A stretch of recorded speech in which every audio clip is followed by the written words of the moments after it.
En el vídeo de hoy vamos a explicar por qué Antonio García Trevijano tenía razón cuando decía que en España, en sentido estricto, no hay una constitución. Vivimos y actuamos como si tuviésemos una constitución, pero en realidad no la tenemos. Y esto me recuerda a la idea que formuló Hans Weininger en su libro La filosofía del como si. Me recuerda a esto. Muchos de nuestros pensamientos parecen ser suposiciones conscientemente falsas, que contradicen la realidad o incluso son contradictorias en sí mismas, pero que creamos intencionalmente para superar de forma artificial las dificultades que se nos presentan. Para no calentarnos demasiado la cabeza y para evitar problemas, aceptamos vivir como si algunas cosas existieran, aunque en realidad no existan. Pero bueno, dicho esto ya, vamos al grano. Pero antes de nada, ¿qué es una constitución? Pues os lo explico con un ejemplo. Imaginad que sois jugadores de fútbol y que en medio del partido, en primer lugar, los espectadores desde la grada os dan unas órdenes, en segundo lugar, un compañero de vuestro equipo os da otras órdenes y en tercer lugar, vuestro entrenador os da otras órdenes distintas. Es decir, los tres os dicen qué es lo que tenéis que hacer.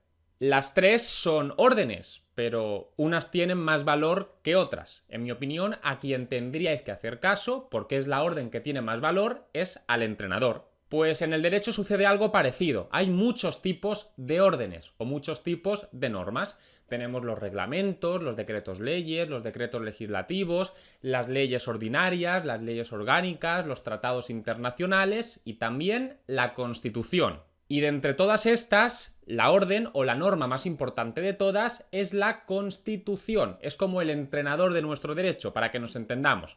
Y en ella, en la Constitución, básicamente se hacen dos cosas. Por un lado, se regulan los derechos de los ciudadanos, y a esto se le llama parte dogmática de la Constitución, y por otro lado, se regula el poder del Estado, y a esto se le llama parte orgánica de la Constitución. Ahora bien, para que podamos llamar con propiedad a una norma constitución, tienen que darse unos requisitos. De la misma forma que para que yo pueda llamar a un plato tortilla de patatas, se tienen que cumplir unos requisitos. Ese plato tiene que tener huevo y ese plato tiene que tener patatas. Y cebolla, si queréis, también. De modo que esto sería una tortilla de patatas porque cumple con los requisitos que tiene que cumplir, y esto no es una tortilla de patatas porque no cumple con los requisitos que tiene que cumplir.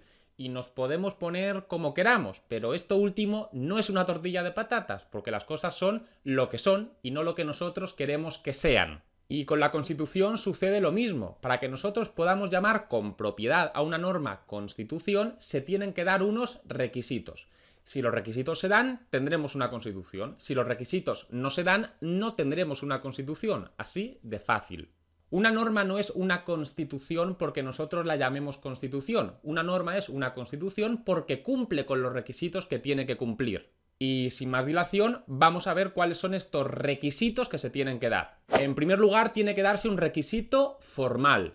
Y esto significa que tienen que haberse celebrado unas elecciones a Cortes Constituyentes. Nosotros, los ciudadanos, os elegimos a vosotros, políticos, para que redactéis una constitución. Esta y no otra es vuestra tarea, ni más ni menos. Os elegimos para eso.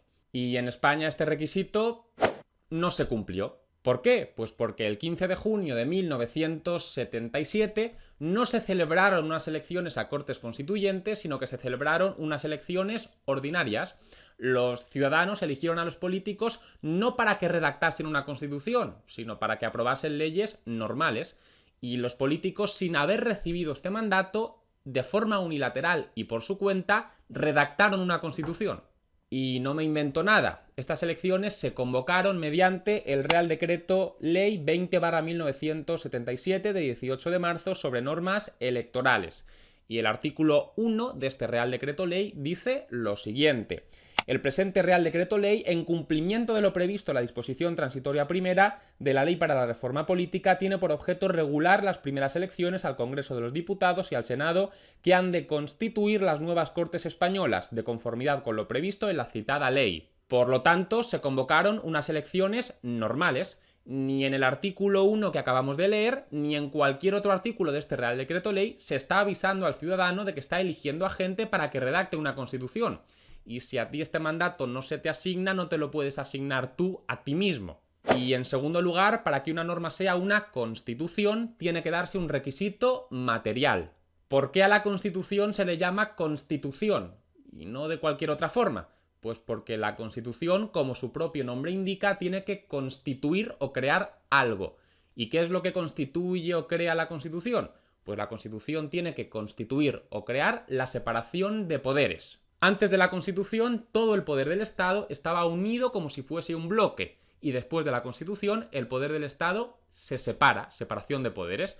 Y tenemos por un lado el poder legislativo, por otro lado el poder ejecutivo y por otro lado el poder judicial. Es muy claro en este sentido el artículo 16 de la Declaración de los Derechos del Hombre y del Ciudadano, cuando dice lo siguiente: una sociedad en la que no esté establecida la garantía de los derechos ni determinada la separación de poderes, carece de constitución. Si no hay separación de poderes, no hay constitución. Y en España este requisito tampoco se cumple. Es imposible que en España haya separación de poderes si las mismas personas que ejercen el poder legislativo también ejercen el poder ejecutivo. Por ejemplo, José Luis Ábalos o Fernando Grande Marlaska son simultáneamente ministros, poder ejecutivo, y diputados, poder legislativo. Entonces, ¿qué separación de poderes hay?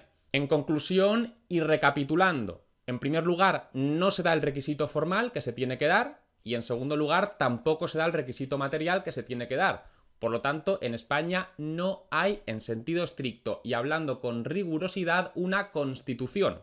¿Que todos actuamos como si hubiera una constitución? Vale, pero eso es una cosa, y que en sentido estricto la haya es otra. Bien, y hasta aquí el vídeo de hoy. Breve, pero yo creo que importante y clarificador. Si os ha gustado el vídeo y queréis estar al tanto de los futuros vídeos que vaya yo subiendo en mi canal, podéis suscribiros. La verdad es que no os cuesta nada y yo os lo agradezco mucho. Y por otro lado, si queréis colaborar económicamente conmigo, podéis apoyarme en Patreon. Hasta el siguiente vídeo.